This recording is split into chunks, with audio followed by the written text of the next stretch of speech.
a partir de estos momentos. Conversando con Alfredo Villarreal. Buenas noches, amigos televidentes, una vez más, bienvenidos a su programa Conversando con su servidor a través de la señal de Canal 8 Ágape en este día miércoles 21 de agosto, ya casi finalizando todo el mes del año. Definitivamente, en esta noche vamos a tener una interesante conversación. Tenemos ya en nuestros estudios a la jefa de fracción legislativa del partido FMLN. Me refiero a Nidia Díaz. ¿Quién no me conoce, verdad? Gusto saludarle, de verdad. Muchas gracias. Me impresionó. ¿Qué tal? ¿Cómo está? Gracias por estar con nosotros. No, un gusto. Y por supuesto, a todas las amigas, amigos que nos están viendo esta noche, en tan importante programa, y a todo su equipo. Muchas gracias por invitarme. Me impresionó mucho leer su libro, Nidia. Qué bien, ¿verdad? ¿Lo ha distribuido a nivel mundial o Bueno, solo aquí? Los derechos de autor están aquí en la UCA y se ha reproducido en otros países fuera de la región centroamericana, en México, lo hemos reproducido en Cuba, en Japón, en Australia, para vender a todo el mundo de habla inglés. Qué bien. Que se distribuye en Estados Unidos, en Inglaterra, en Alemania, pero en idiomas, ahí estamos, ¿verdad?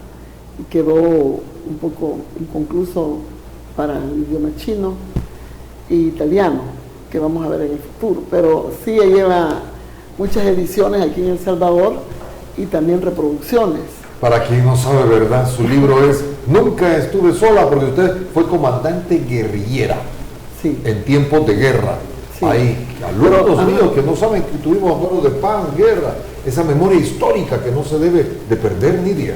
No, lo que hay que fomentar es eso, de una interpretación de la vida como procesos, saber de dónde uno viene, dónde estamos, dónde queremos ir. Y no podemos ni apreciar el presente, ni proyectar el futuro si no sabemos de dónde venimos, en la historia, tanto política como en todos los planos de la vida, aún la personal. Hay mucha gente que no se preocupa de saber de dónde viene su sangre, sus raíces, y a veces por eso subestimamos nuestros pueblos originarios, nuestras familias. Otra guerra no, ¿verdad, Nidia? No, nunca más. ¿Verdad? Eso Nunca es un más. estado de excepción increíble.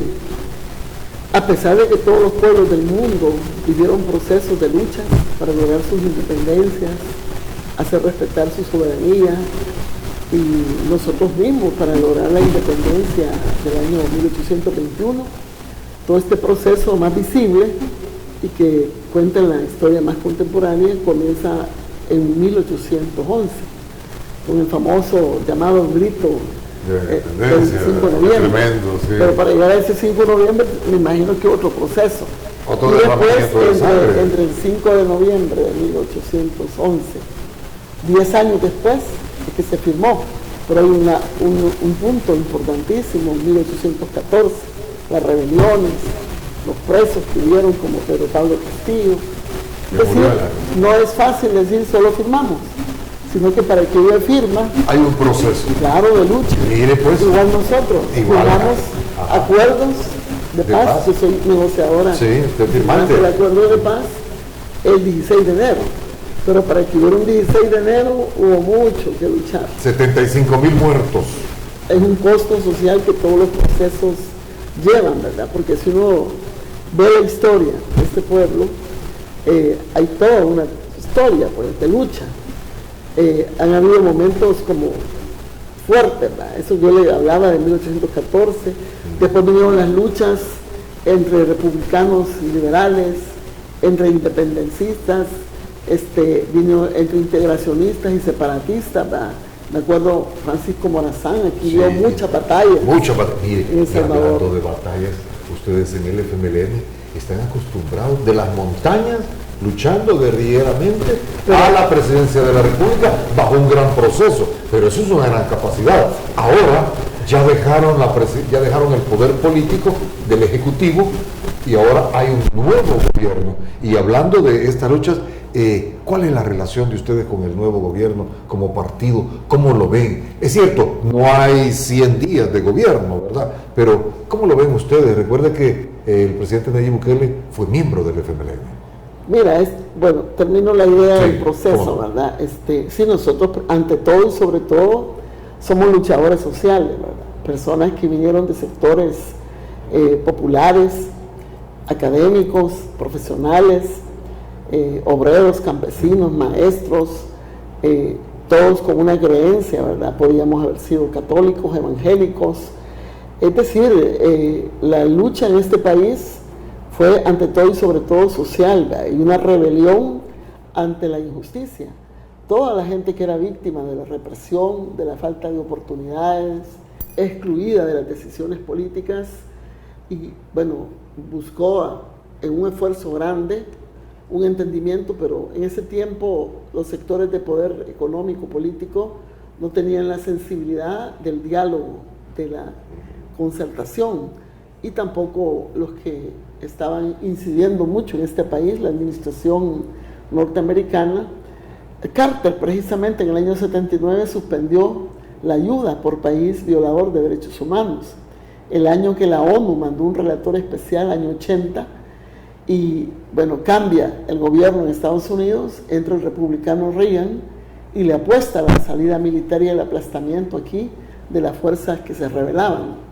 No hubo posibilidad para nada, ¿verdad? Entonces, inclusive, FMLN, que surge el 10 de octubre del 80, busca comunicarse con Reagan a través... ¿Fundaba la UCA? ¿Cómo? ¿Se fundó el FMLN en la UCA? No, para nada. Para nada. Sí, Ronald Reagan fue uno de los grandes. No, él le apostó. Sí, a terminarlos. Ajá, y Cabal le apostó precisamente a la vía de la solución militar, Sí, sí. que fue el factor que prolongó el conflicto, porque hubieron intentos de dialogar. Bueno, el 15 de octubre de 1984, ese mismo año en Ayagualo, en noviembre, se reanudó en el año 87. Hicimos intentos de esfuerzos de ponernos de acuerdo entre los salvadoreños, pero siempre estaba esa bota, ¿verdad?, imperial, que dificultaba el entendimiento entre los salvadoreños, hasta que, bueno, se fue creando la correlación nacional e internacional que dio el desenlace.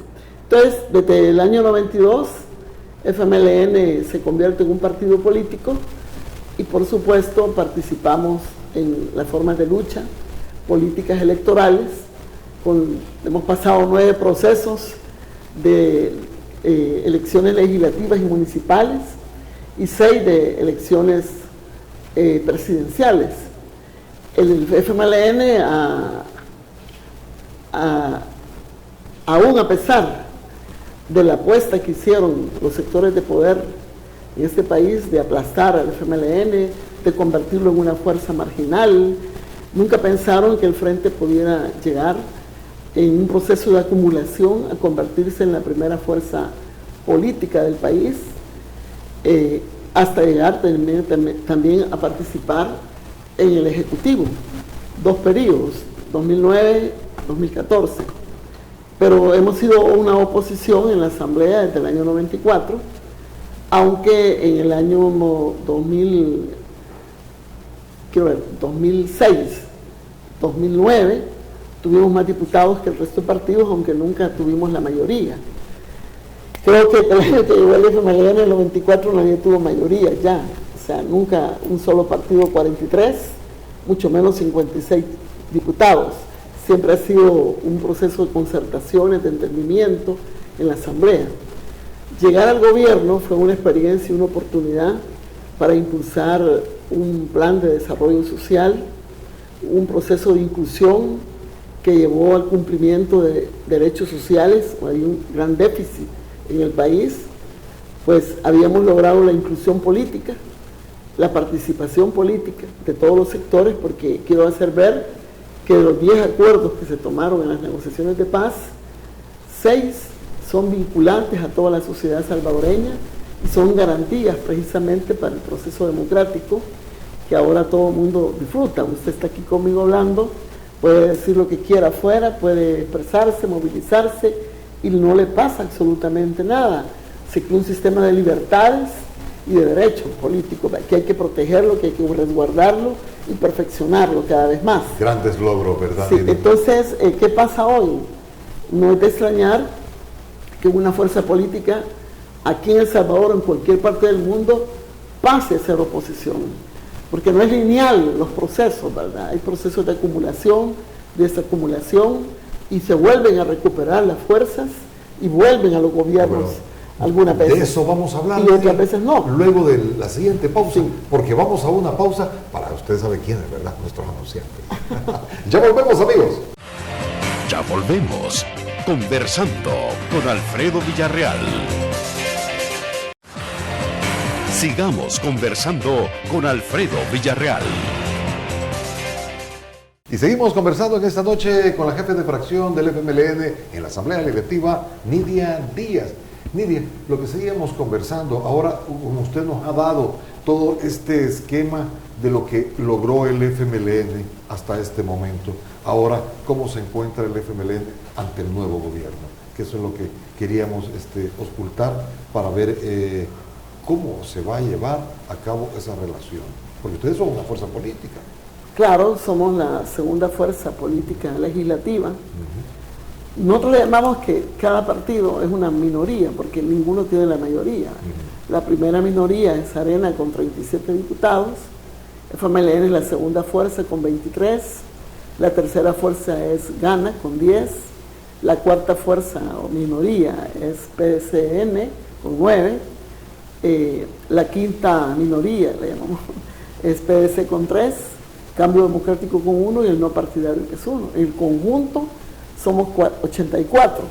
La mayoría es simple, 43. Nadie la tiene que ser entendimiento con otros, o mucho menos la de 56, ¿verdad? Que es para préstamos, para elegir titulares de segundo grado y otros aspectos.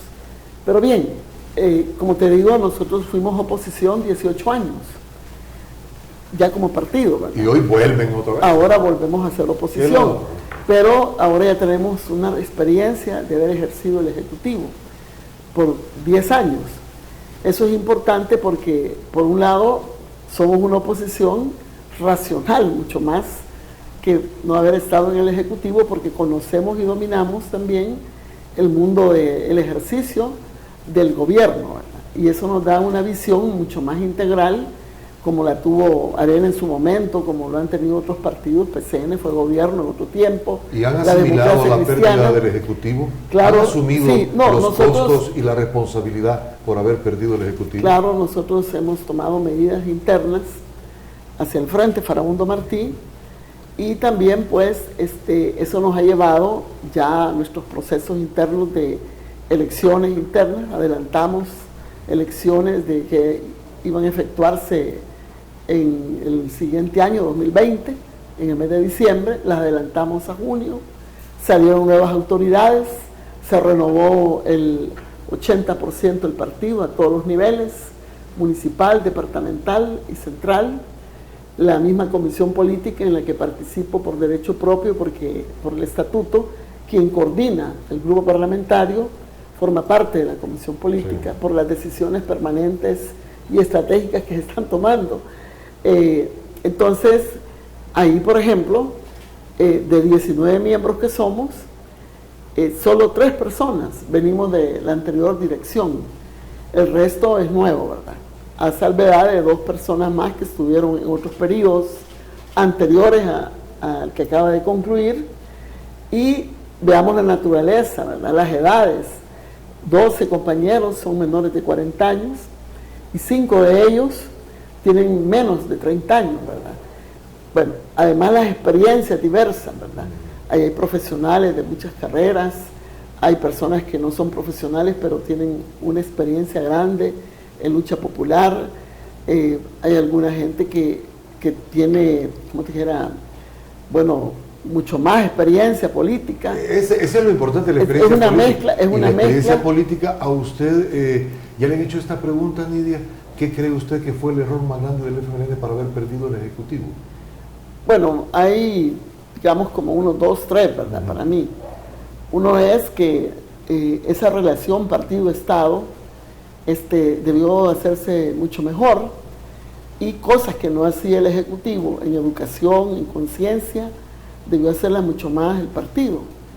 ¿Qué quiero decir? Vaya, programas que apoyaban a las familias o paquetes que se hacían o política debió ser más difundida y explicada de los beneficios que lograba la población.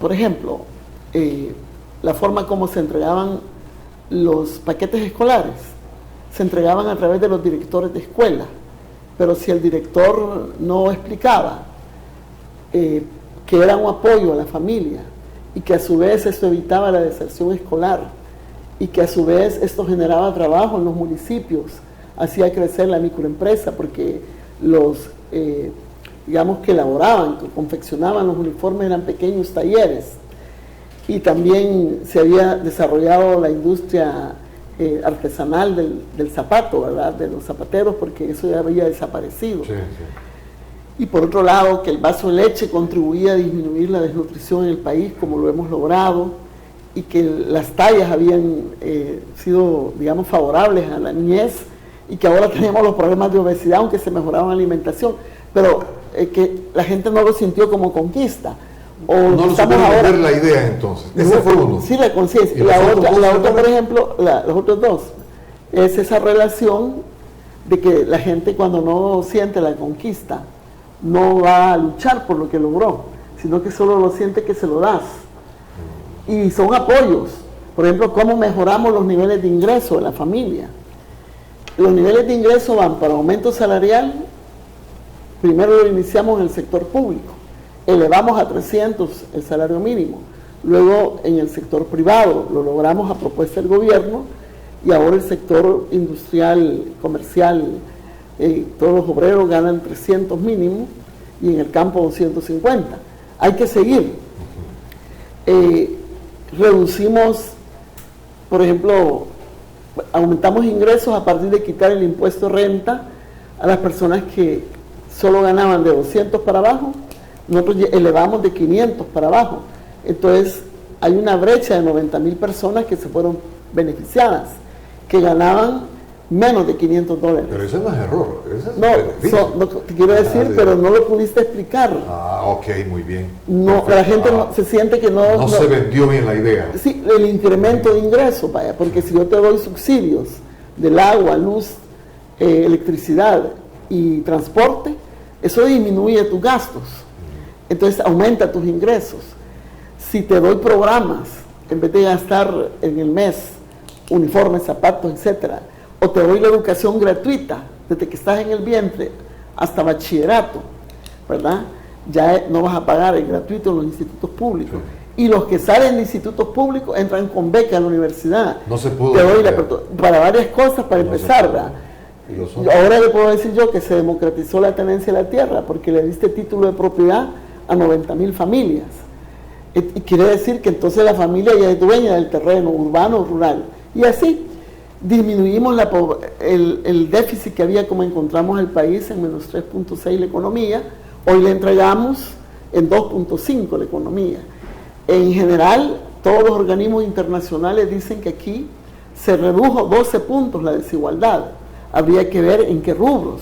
Igual en la extrema pobreza, 10 puntos. No quiere decir que se radicó, pero impulsamos. Entonces, eso no se supo vender la comunicación. Porque ¿cómo puede explicar usted con tantas cosas que un presidente salga tan mal calificado? Porque la gente en comunicación nunca decía... Usted mismo está haciendo la pregunta, ¿cómo es posible? Sí, pero habieron errores de comunicación también, ¿verdad? Sí, la forma. Se vio muy mal calificado el presidente Salvador Sánchez. No, y además, todo lo que se hacía por los ministerios no se divulgaba, no se invertía como hoy se está invirtiendo grandemente en las comunicaciones. Y como no eran empresarios los que estaban, ¿verdad? Como ahora hay un empresario gobernando el país, no se tenían acciones. Tú ves el cuadro de acciones que se tienen en medios ahorita, es grande.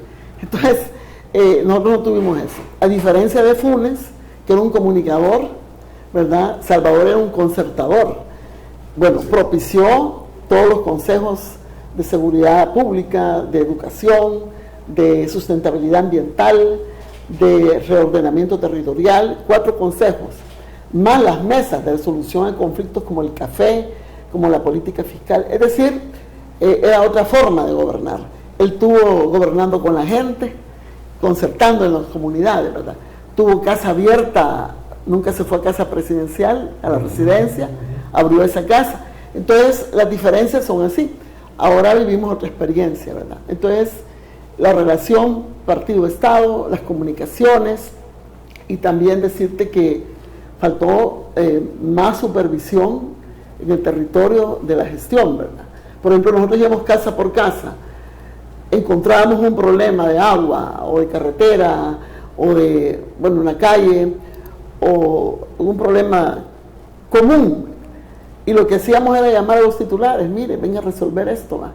Y llegaban, pero si no hubiéramos pasado por ahí, o en otro momento cuando éramos oposición, antes, le decíamos a las personas, mire, vamos a acompañar, vamos a ir a resolver el problema, etcétera. Entonces, fue una forma de, bueno, de no querer, como a veces, desgastar a un gobierno, ¿verdad?, que está gobernando tu partido. Sí, sí. Entonces decimos, bueno, esto mejor con llamadas, con acciones, se resuelve. Y a veces, como el aparato burocrático siempre estuvo ahí. Cuando Funes, que fue la persona que hizo la experiencia de llevar a la asamblea, mejor dicho, de quitar 600 personas, e inmediatamente en la asamblea se creó una comisión especial, o sea, que investiga, ¿verdad?, y que toma resoluciones, y le obligaron a Funes a volver a colocar las 600 personas, pero el problema fue solo de 125, que un convenio con Taiwán se acababa. No es como ahora, ya llevamos 3.000 despedidos. Eso es lo que vamos a hablar, Nidia Díaz, a ver qué es lo que usted nos dice al volver, porque tenemos una nueva pausa. Sí. Ya volvemos. Ya volvemos. Conversando con Alfredo Villarreal. Sigamos conversando con Alfredo Villarreal. Y sigamos conversando en esta noche con una de las máximas dirigentes del FMLN aún en la Comisión Política. Nidia, lo que estábamos hablando ahora, ¿cuál va a ser la relación entre ustedes y el nuevo gobierno? Sabiendo que el presidente Bukele estuvo con ustedes y como que no hay una buena relación, ¿o sí? Sí, solo termino una idea, pero yo te la contesto. Otro factor que incidió en todo esto es, como te dijera, que no solo estamos viendo un problema nacional, ¿verdad?, sino que también a nivel internacional se recupera la izquierda, se recupera la derecha. Ajá. En muchos países, y hay una política de no permitir lo que está sucediendo, porque nosotros no estamos ayudados. Sí, claro, porque hay políticas concretas. Sí. Hasta se ha hablado mucho de los golpes suaves, cómo se iban a dar. Nosotros hicimos un estudio en el 2016 y veíamos que aquí podía ser un factor también desgastar, llevar a un grado de insatisfacción de que pudiera llevar a la incredibilidad ya en el FMLN. Eso podía ser un camino. Los otros eran los golpes suaves judiciales, ¿verdad?, que te matan políticamente, te procesan como Brasil a Dilma y te destituyen. O un golpe como tipo Mel Zelaya. Entonces nosotros veíamos varios escenarios por donde también la política imperial iba a dificultar que el frente continuara en su gestión. Acuérdate que venimos de tiempos que éramos el eje del mal, y que, bueno, aquí tuvieron que respetar la voluntad popular como en otros procesos, ¿verdad? Es decir, si habías creado las condiciones políticas, las garantías para que cualquier partido llegue al gobierno, como se demostró ahora en las elecciones de febrero de este año, que el proceso fue implacable, ¿ves?, democrático, electoral. Si el único que se salió de la raya fue el actual presidente, que a las 2 de la tarde llamó a votar por él, ¿verdad? De ahí ningún partido lo hizo. Y anunció que iba a haber una conferencia de prensa a las 5:30 porque podrían hacerle fraude cuando el proceso estaba impecable, ¿verdad?, que ha sido reconocido por la comunidad internacional. Pero esas garantías democráticas fueron conquistadas, ¿verdad? Entonces, en las mismas reglas esas, también el Frente ganó 2 veces.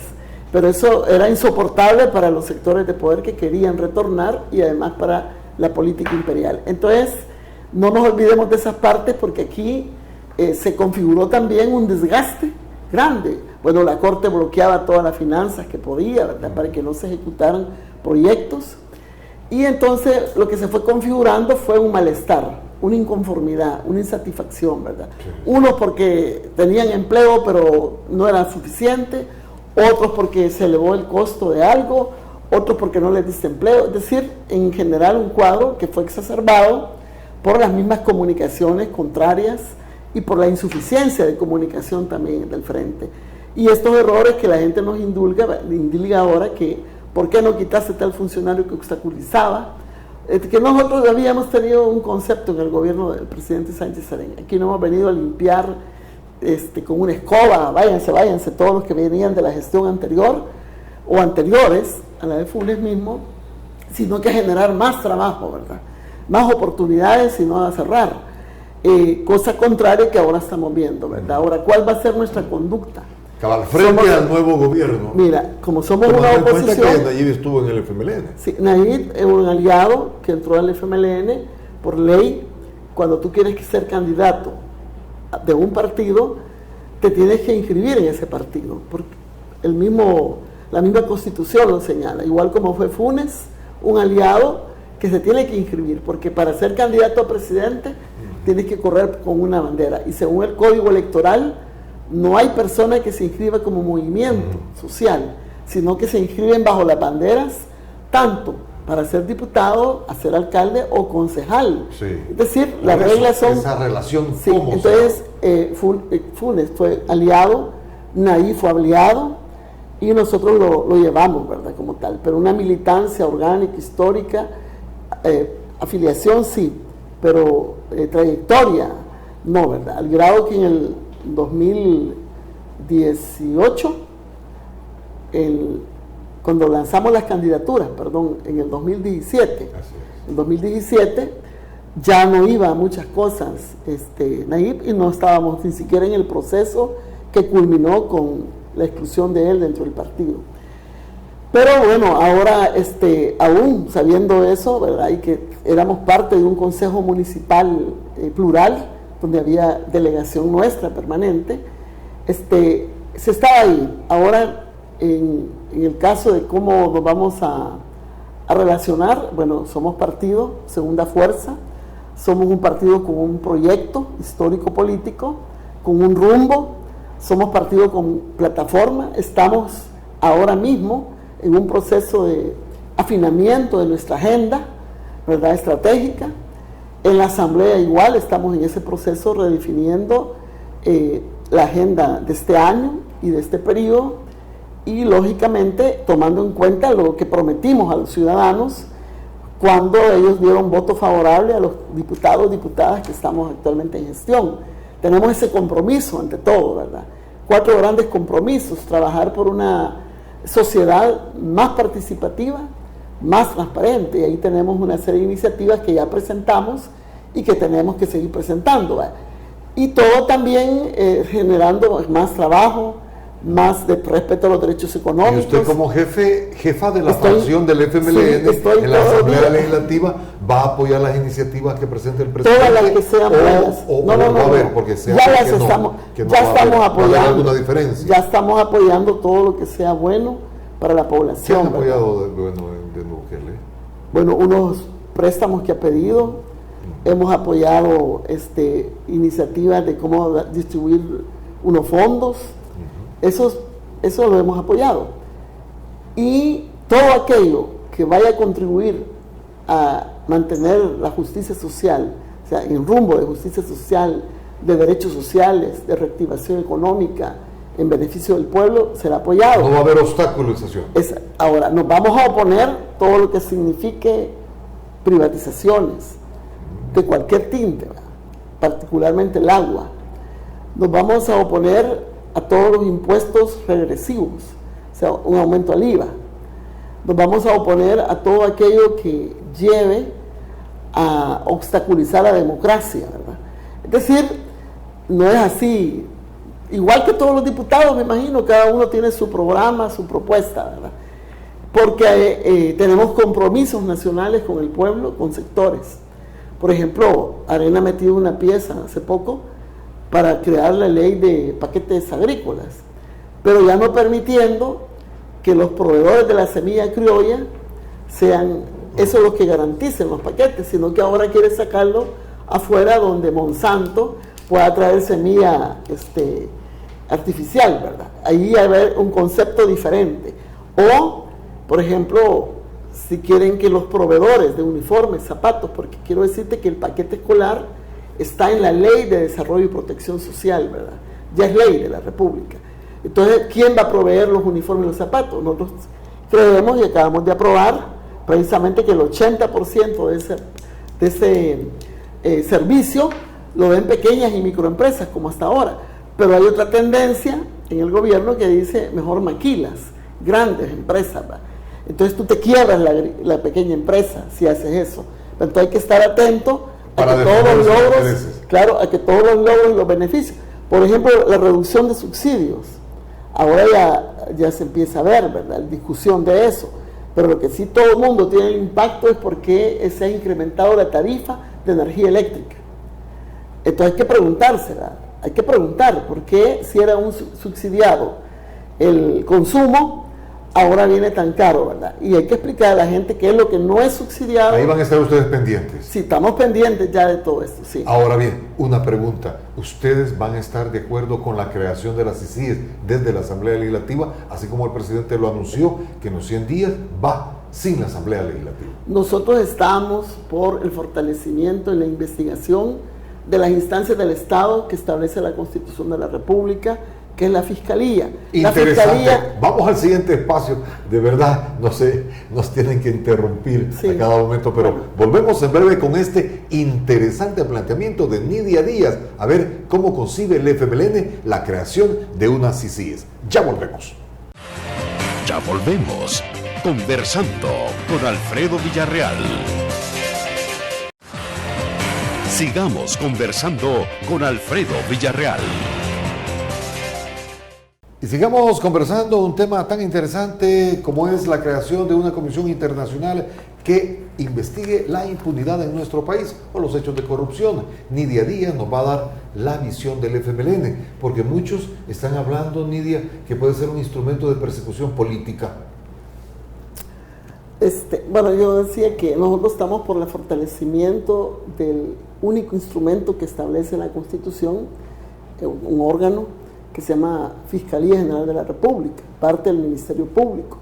Lo hemos hecho en los 10 años de gobierno. El presupuesto al inicio que llegamos nosotros, en el presupuesto general estaba 24 millones. Ahora está como a 70 y pico. Se han incrementado 50 millones en estos 10 años. Y precisamente en la propuesta que presentamos la semana pasada y que ya es pieza de correspondencia esta semana, de incrementar el salario de los policías, $150, y también incrementar los bonos de la contribución especial, que tiene una parte de lo que usted da por el uso de aparatos telefónicos, etcétera, todos los ciudadanos, y una parte de los grandes contribuyentes, donde se tiene el mayor ingreso en la contribución especial. Pero también ahí estamos hablando de incrementar 15 millones a la Fiscalía para seguirla fortaleciendo. ¿Por qué? Porque por Constitución, de acuerdo al artículo 193, numeral 3, dice: la Fiscalía dirige la investigación del delito con la colaboración de la Policía Nacional Civil en la forma que determina la ley. Este es lo único que habla. Entonces, esta función se le pasó por los acuerdos de paz, porque antes eran los jueces, ¿verdad? Entonces, esto es muy importante para nosotros, fortalecer la Fiscalía. Y si ella va a crear una dependencia, como ya las tiene varias, de que tengan que ver con temas diversos, pues que la cree, porque está bajo su potestad hacerlo, su organización, y se reforma la ley y se crean estas instancias. Inclusive, como hay una ley que rige la Fiscalía, hay que reformar la ley si se va a crear instancias. Es decir, pero es iniciativa del fiscal y de su equipo. Ahora bien, hay gente que tiene, agencias de detectives, me imagino privados, pero tienen un límite, están supeditados totalmente a reglas y a la ley misma. No pueden ellos abrir la acción penal, ¿entiendes? Eso es correspondencia propia del fiscal.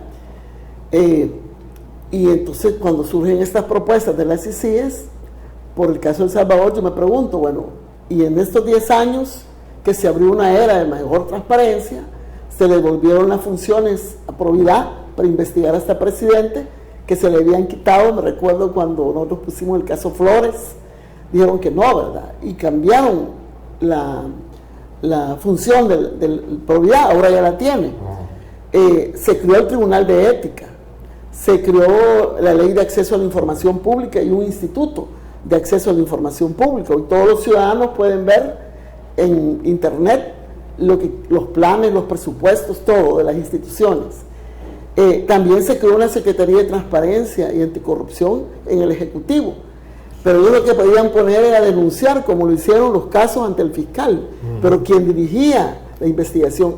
En la Asamblea se abordaron casos en comisiones especiales, como fue la del expresidente Flores. En conclusión, no están de acuerdo con las CICIES. La forma de que ellos van a venir a dirigir la investigación o a hacer acciones más allá de su competencia. No, porque soberanamente este país tiene su constitución y es la que rige. Pueden haber propuestas de colaboración, pero no tiene ninguna función, de incidir y determinar lo que va a pasar aquí con la justicia, lo que va a pasar aquí con las investigaciones. Eso le corresponde por constitución al fiscal. Pero los miembros además que no conocemos la propuesta ni en qué consiste. Después de 10 años de administración de parte del FMLN, los que administraron las cosas públicas del FMLN no temen ser investigados. No, para eso están las instancias nacionales. ¿Me entiende? Es decir, nosotros estamos regidos por leyes, estamos regidos por instituciones y esas son las que actúan. Entonces nosotros, por ejemplo, rendimos informe cuando entramos a ocupar un cargo a Providad, con cuánto entramos, y también rendimos informe cuando nos vamos. Nosotros vamos a proponer que no solo se rinda en base a los ingresos propios del Estado, de la cosa pública, sino que todos los que tienen empresas, etcétera, que también digan con cuánto entran y también con cuánto salen, aunque sean funcionarios en ese periodo. Pero es importante tener que la Providad tenga la visión global de ingresos de un funcionario, porque hay gente que esconde también, y eso no se debe permitir.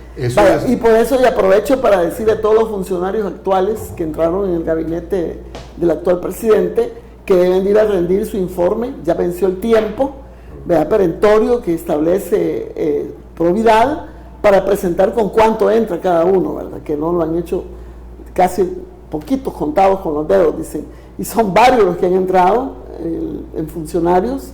Entonces tiene que presentar ya su informe.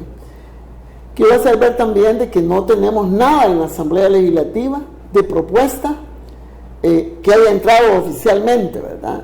Hasta este día, por lo menos no la conocemos, del presidente actual.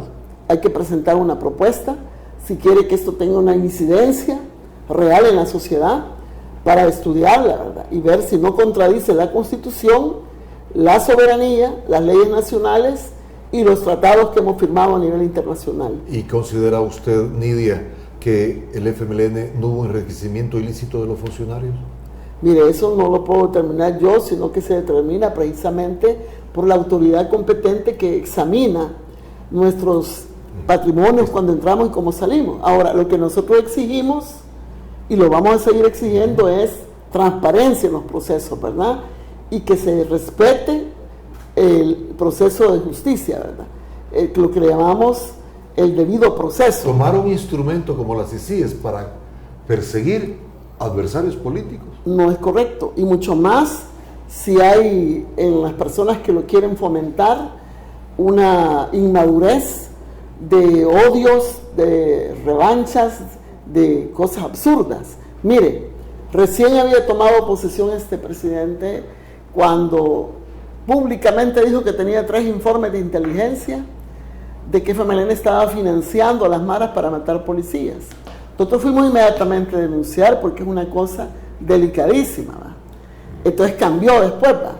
Y mandó a su ministro a que presentara el punto de aviso a la fiscalía, pero diciendo hay indicios cambió. Pero ¿Y esto es exabrupto o qué? Sí, es parte de una personalidad que no debe ser acorde a ser un presidente, ¿verdad? El presidente debe ser maduro, ser muy responsable y preocuparse por los grandes problemas y tener un sentido de responsabilidad y de saber que vivimos en un país plural donde hay diversidad de pensamientos, fuerzas políticas y respetar también, ¿verdad? No levantar calumnia, eso es bien feo. Y también ahora que está ensañado, ¿verdad?, en persecución política y anda despidiendo lamentablemente pues a mucha gente que ni siquiera ha estado en la fila del FMLN y solo porque estuvo en el gobierno anterior despide.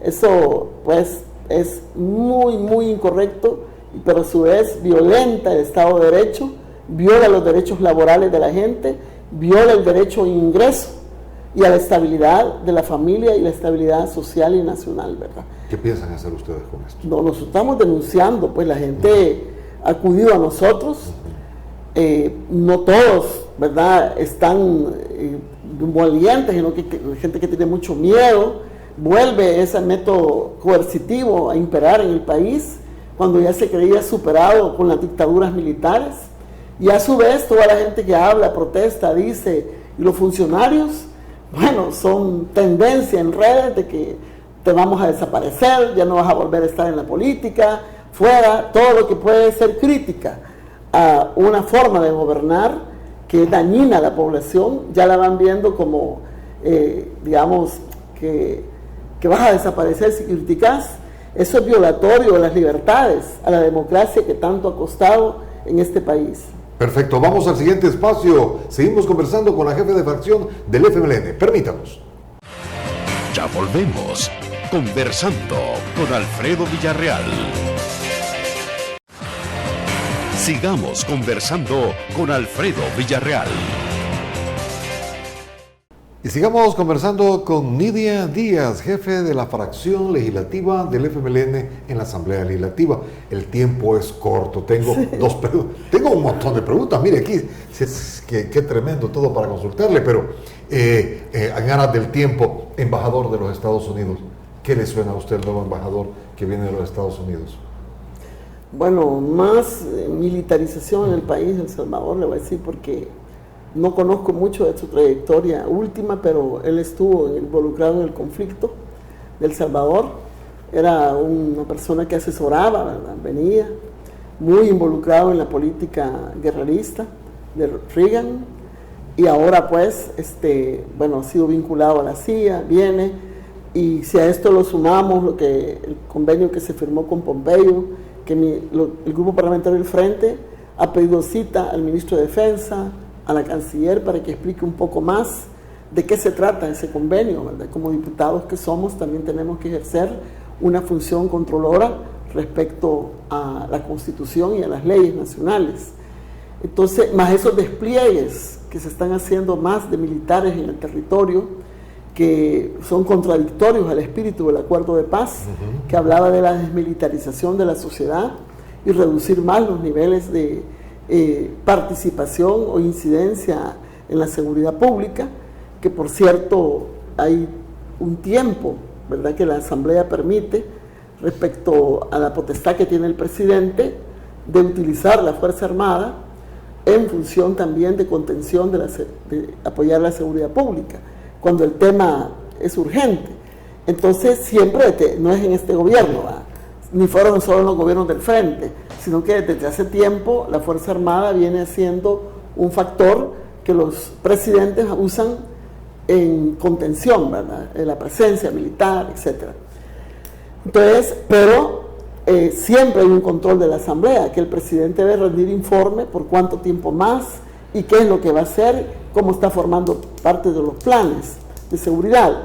Nosotros solo conocemos muy vagamente el plan de control territorial y cómo dentro de ese plan van a llamar a 1000 reservistas, ya lo llamaron, creo yo, y van a empeñarse en promover en la política de reclutamiento a 2000 nuevos gente entre 18 y 30 años que participe, ¿verdad? Porque aquí quedó proscrito por acuerdo de paz el reclutamiento forzoso, puede ser servicio militar obligatorio, ¿verdad? Es decir, que se promueve que jóvenes de 18 a 30 años cumplan con el deber a la patria, etcétera. Pero nunca vas a pasar sacando gente en las noches para reclutar forzadamente. Y el último tema, porque ya nos están dando la señal, caso Funes. Bueno, mire, eso tiene un proceso, ¿verdad? Aquí que debe continuar. Nosotros estamos porque continúe el proceso y que ojalá se resuelva pronta y debidamente. Lo que pedimos es transparencia, ¿verdad?, en este proceso, y que no se vaya a politizar los órganos de justicia, es decir, hacer movidas, ¿verdad?, así para causar daño, o por presiones de poder. Precisamente cuando nosotros entrevistamos a los funcionarios que elegimos, una de las cosas que todo el mundo pide, particularmente el Frente, es que no vaya a ser sujeto de presión de poder, ni de partidos, ni de empresarios, ni de poderes fácticos, ¿verdad? También fuera del país, sino que acorde a su propia conciencia y sus juicios. Y por eso pedimos equilibrios de visiones también dentro de la composición de organismos.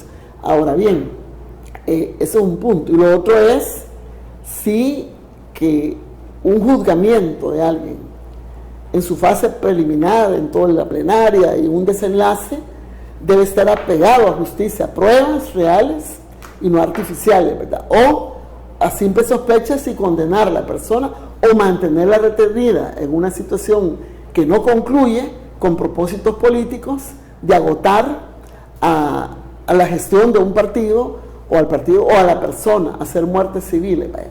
Nosotros tenemos casos en América Latina que nos llevan de mucha inquietud.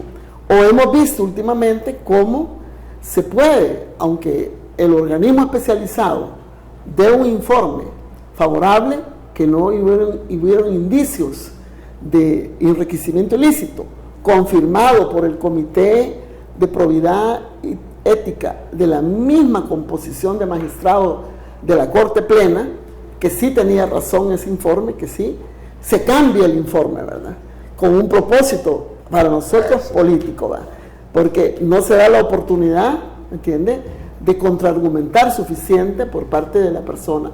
Y como hemos visto que se ha liberado de los indicios a otros que sí tenían indicios, ¿verdad? Entonces eso es lo más peligroso. Yo no cuestiono ni pongo que lo vuelvan a agarrar, ¿me entiende?, a los que anteriormente digamos, confirmaron que no habían indicios, que son Ana Vilma Escobar, el mismo Gallegos, el mismo Belarmino, Astor Escalante y todos los que ya salieron libres. Pero llegado el Frente, ya van, ¿verdad?, con otra mentalidad. Entonces uno dice, bueno, ¿y aquí qué pasa, verdad? Entonces lo que pedimos nosotros es transparencia, respeto a los criterios que establece la sección de probidad. Para eso tiene reglas, criterios que le han electo, y sobre todo me extraña que si el comité mismo de magistrados que ellos conforman para revisar acuciosamente el informe que trae la sección de probidad y digan está correcto, después cambien, ¿verdad?, y se vean obligados. ¿Por qué? Uno dice, bueno, ¿y las presiones fueron o qué pasó? Entonces ahora hay 2 casos más ahí en cola, 3. Está Salvador Sánchez Serén, Óscar Ortiz, Carlos Reyes, el jefe de fracción de Arena, están en cola, y seguramente hay otros más, ¿verdad? Porque como le digo, que todo el mundo está en manos de la sección de probidad, ¿verdad? Y a veces no hay Vamos a ver cómo se desarrolla eso. Pero ahora estamos en el periodo, fíjese bien, que los que han ejercido anteriormente ya no los quieren tocar, ni siquiera les exigen que paguen, ¿verdad?, porque ya fueron exonerados por la misma Corte de que esos delitos prescribieron, ¿verdad?, los que hicieron gestión 10 años atrás. Entonces ahora quien está como en la mira es la gestión de los últimos 10 años, ¿verdad? Entonces por eso tenemos que estar muy así nosotros como acuciosos, observando, viendo y exigiendo transparencia, ¿verdad?, que se aplique la ley, pero correctamente. Nidia, mil gracias. Hemos quedado en deuda porque vamos a seguir conversando. Le esperamos en otra oportunidad. Sí, gracias, Nidia. Gracias. Muy amable por haber venido. Pero sobre todo, gracias a usted, amigo televidente, por habernos acompañado. Que tenga la mejor de las noches. Después de esto, usted ya no es el mismo. Gracias por habernos acompañado en Conversando con Alfredo Villarreal.